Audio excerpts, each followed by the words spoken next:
வந்ததையா இது எந்தெந்த சாமி தந்ததையா எத்தனை பாட்ட சொன்னதையா அத சுத்துற பூமி கண்டதையா அடிச்சு வீசும் காத்துலையும் அந்த தகப்பனாச சுத்துதையா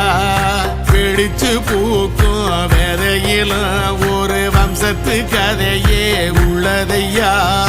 100 தலைமுறை சேர்ந்து செதுக்குன ஈர நலம் இது பாறையா வாழும் வரையிலும் நீயும் விதைக்கிற கடமை இருக்கு கேளையா கோடி விளக்காயேந்தி கிடந்த வீடும் இருண்டது ஏனையா